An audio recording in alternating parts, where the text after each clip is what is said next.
This is Find Your Dream Job, the podcast that helps you get hired, have the career you want, and make a difference in life. I'm your host, Mac Pritchard. I'm also the founder of Mac's List. It's a job board in the Pacific Northwest that helps you find a fulfilling career. Every Wednesday, I talk to a different expert about the tools you need to get the work you want. Find Your Dream Job is brought to you by Top Resume. Top Resume has helped more than 400,000 professionals land more interviews and get hired faster. Get a free review of your resume today. Go to maxlist.org/topresume. Facts about your accomplishments matter when you look for work, but the stories you tell about your career are what employers remember. Elizabeth Bachman is here to talk about how to use stories in your job search. She's the go-to person for advanced training in speaking, presentation skills, and leadership. Elizabeth also hosts the Speakers Who Get Results podcast, and she joins us from Portland, Oregon. Well, let's jump right into it, Elizabeth. Why do you need to tell stories at all in your job search? Shouldn't your qualifications alone speak for themselves? Well, the thing is that the stories make you real to an interviewer. And I don't care how data-driven you are. If you're a human being, you grew up on stories. The fact is that humans retain stories more than we retain facts. So the facts are important, but the stories fill it in, and it's the stories that we remember. When you're doing a job search, what difference can a good story make, especially during an interview? Well, it's the first rule for any presenter, and it is a performance when you go in for an interview. The first rule is to know your audience and make it about them. I have a technique called strategic empathy that I use with my clients to know what are they looking for, what do they really need, and then you tailor what you're going to give them to address the need. And I want to talk more about that and your other tips for how to use stories in a job search. Let's step back for a moment. I just want to be clear about the value of doing this. If you're a candidate and you don't tell stories about your accomplishments in your career, what's an employer going to think about that during a job search? Well, the stories come up anyway, because in any interview, they're going to ask you, tell us about a great success, or tell us about a time that you blew it and failed. The stories are your answers to questions. If the key is to find good stories that will illustrate your answers that are only a minute and a half long. That's the part that takes some practice. But if you can polish a story so that it comes easily out of your mouth, then you are way ahead of the person who goes, well, I don't know, I could, there was this time that, and basically you're wasting people's time. So a concise, powerful, polished story, that makes you sound so much more interesting, and people will remember it. What stops candidates from telling stories during their job search, especially during interviews? Well, we tell stories all the time.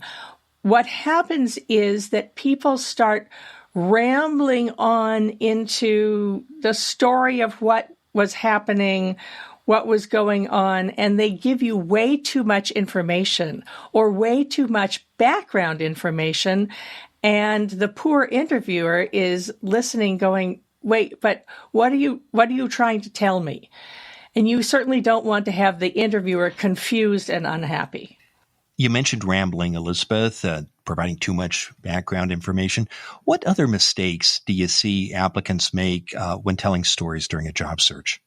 The other big mistake is either not telling enough about what you're good at or telling too much about what you're good at. And what I like about the storytelling process that I do in my Visible Valued program is training people to look for the things that they are particularly good at, turn them into a story, and then tell them in a way that is not rambling, that's concise and compelling. I really believe in planning your stories. You've got to be like the comedians who go to open mic after open mic and try out their material until they find something that really works. The more you can practice and tell a story well, the better and the more impressive it will be. Well, let's dig into your tips for telling stories. You've mentioned a number already, and one of the first one was to know your audience and what they care about. Elizabeth, why is that important? Well, you have to address people in a language that they can hear. And that's a lot of the work that I do is thinking about how people speak, how people listen. So if you can find out from them what they're looking for, then you can tell the story that fits that situation. Hopefully, you are prepared for stories to illustrate any of the points on your resume. So they may not care about how good you are with data entry, but they might really care about whether you can write a press release, for instance. That happened to a client of mine. So you would be telling the press release story instead of the data entry story. If they're worried about money, then you tell your story and you saw, this is how I made so much extra money for the company, or how we saved the company $500,000 over the course of last year through the work that I did. That's another client of mine. And how do you find out in advance before you walk into that interview room or even send in your application what matters to the hiring manager that you'll be meeting with? What steps do you encourage your clients to take to get those insights? Do your homework. There's so much information available. Build a mental picture of who these people are, who they might be. You might not know about the hiring manager, but you can see the press releases that they have posted. What have they posted on their website? What's being posted about them on LinkedIn, for instance? And then you get to ask questions. Remember, you're interviewing them as much as they're interviewing you. It should be an equal power relationship. This is another problem that I see people fall into often, is they come into an interview begging for the job, thinking, or with the attitude, I need that money. Oh my goodness. And this is the all-powerful person who is going to make a difference in my life, whether I can pay my rent this month. It puts you in a weak position. If you think of it as you're interviewing them to see whether they would be a good place for you to work, then you can come in as an equal and show them the value that you bring. What questions do you recommend your clients ask when having that conversation with a hiring manager? What's your top question? Well, usually the job description describes someone who is a combination of 5 different people. Nobody ever gets everything on the job description. So what you might come in and say, what's the most important thing that you need? You can also read the news, and if there's recent news, ask them. You could even ask them a personal question. Hey, I saw that you've just acquired this other company. How is that affecting you and the work that you're doing? So you make the personal connection. Well, terrific. We're going to take a break, Elizabeth. When we come back, we'll continue our conversation with Elizabeth Bachman about how to use stories in your job search. Stay with us. A good resume tells your career story well. Does your resume do this?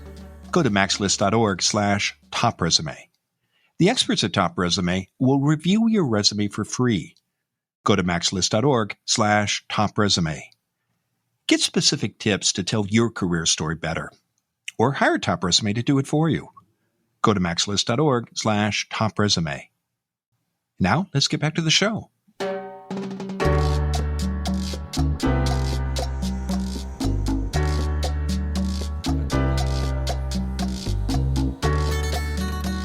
We're back in the Max List studio.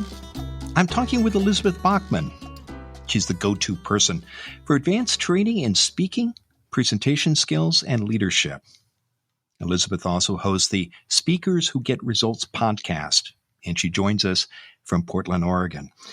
Elizabeth, before the break, we were talking about how to use stories in your job search, and I want to thank you for bringing up the point about an interview being a two-way conversation. It's you have an opportunity to ask questions, and it's important to remember that. There's often a tendency in interviews, and understandably so, to be polite. What is your best advice about politeness and storytelling in job interviews? Well, yes, you want to be polite and as a colleague, but don't be so polite that you don't talk about the things you're good at. Here again is where I find tracking your accomplishments and then meeting with someone else to create your stories so that they can say, you can say, well, yeah, I did that thing, but I did it. It was, was easy for me. And the other person can say, no, wait, that's important. Not everybody knows how to do that, so that you can talk about what it is that you're good at to illustrate your points. And one of the problems is that you may have been raised by someone like my mother who said, good girls don't brag. So talking about what you're good at is often difficult in the moment because, we may have cultural training that, don't brag, don't stick out, don't talk about what you're good at. That can kick in when you're nervous. There again, if you are prepared for the stories and prepared by telling them, then you can talk about what it is that you're good at, especially if what you're good at is not necessarily something that fits on a resume. Elizabeth, you mentioned talking with a friend about your accomplishments. What are other steps you encourage your clients to take to get clear about their strengths, about their accomplishments? One of the things is to work with a friend or a coach to talk about what are the things that you do automatically that keep things running smoothly. We are conditioned as a society to react to fires and putting out fires, and then everybody gets all excited about the firefighter as the hero. But meanwhile, the house is burned down. Nobody talks about the person who has done all the preventive measures so that the fire doesn't actually happen. That is a skill, and that's a skill that needs to be told as a story. And if anybody's curious, contact me because I have a proprietary way of doing that, to talk about the value of things going right. So you need to talk about what went right on your watch and your previous jobs and have stories that support that. You need to avoid letting politeness prevent you from tooting your own horn and speaking confidently and about your own accomplishments. Are there other steps you recommend to both identify your strengths and accomplishments and before you start putting together your collection of stories? I firmly believe in doing the weekly email. I learned this from the great Cindy Solomon, who teaches that, and then I've added a piece to it, which is do a weekly email to your boss to say, these are the 3 things I'm working on here Monday morning. And then on Friday, you say, these 3 things, this is what happened. But don't do it in an email, do it on a document first. And then meet with somebody, not your boss, your accountability partner, to go through those things and say, where are the things that I'm really good at? What am I really good at? The other big advantage to this is we all tend to discount the things that are easy for us. So having another person recognize that helps you recognize what you're good at. And I've seen that happen over and over again. I've never forgotten a woman. I was sitting in on an advisory session where people were doing their bios to be board candidates. And this woman mentioned that she had founded and sold 3 software companies, but it was at the end of the page. It's, oh, by the way, I founded and sold these 3 software companies. And that was paragraph number 8. And we were looking at it and said, wait, that should be paragraph number 1. And she said, well, I don't want to brag. And this is a very senior person who still got into the good girls don't brag mindset and was undercutting herself. So you've identified your strengths and accomplishments. You've done the homework, and you have an understanding of what matters to the employer that you're going to be interviewing with, and you've started to collect stories that showcase your strengths, and you're not afraid to talk about them. You're not afraid to brag. Now it's time to put those stories together and begin to practice them.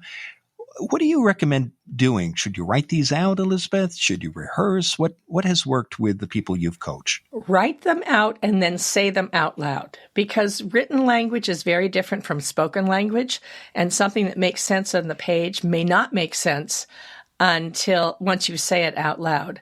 And then it should only be a minute and a half. Say it out loud to yourself in the mirror until you can get through it without giggling. Guaranteed, we're all going to look in the mirror and we can say, oh dear, I've got a wrinkle there. Oh, I don't look very good in this. All these other voices will start talking. So practice it in the mirror until you can say it easily. And the other thing to remember is speaking is a physical act. You have to train your lips and tongue and your breath to pronounce the words. Therefore, using your good stories in an interview, if you've practiced them, when you're nervous in the interview, let the story be the one that you've practiced so that the muscle memory can get you through, even if your stomach is clenching and your palms are sweating. How much practice do you recommend for a story? Are we talking about 15 minutes, a couple of hours? What has been effective?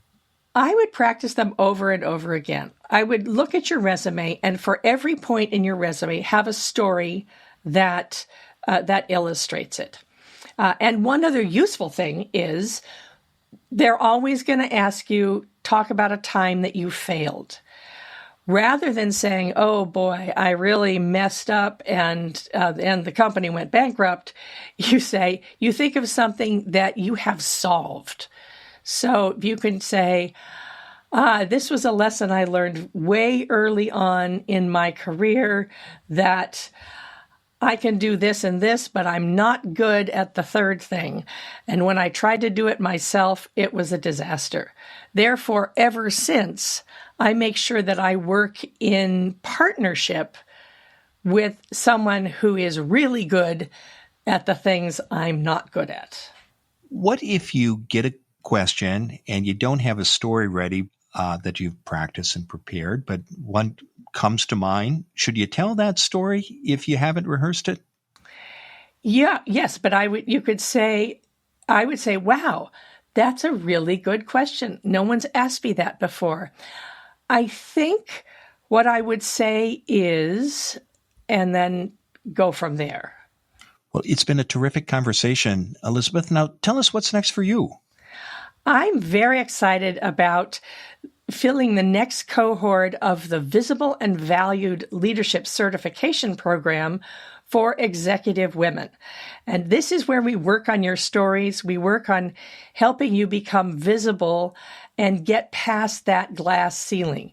I do regular webinars about it. You can find out about the program itself at visible-valued.com. And we're getting ready to launch a new cohort. So if anybody's curious, I can come talk to me. Terrific. And we'll be sure to include that URL, visible-value.com, both in the website article and the newsletter. And I know you also invite listeners to connect with you on LinkedIn. And if they do reach out to you there, I hope they'll mention they heard you on Find Your Dream Job. Now, Elizabeth, given all the great advice you've shared today, what's the one thing you want a listener to remember about how to use stories in your job search? Rule number 1 is make it about them. Who are you talking to? What are they looking for? How can you solve their problem without giving away your own power?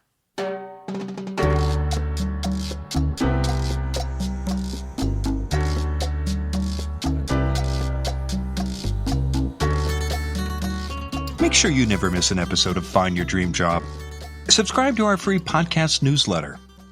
You'll get information about our guests and transcripts of every show. Go to maxlist.org/newsletters. Again, that's maxlist.org/newsletters. Next week, our guest will be Amy Santee. She's a career strategist and a coach for user experience professionals. Amy helps her clients use self-research, self-advocacy, and strategy to design careers with intention. Strategic planning can make a big difference in workplace decisions. And the same is true when you make choices about your career. Join us next Wednesday when Amy Santee and I talk about why you need a job search strategy and how to do it.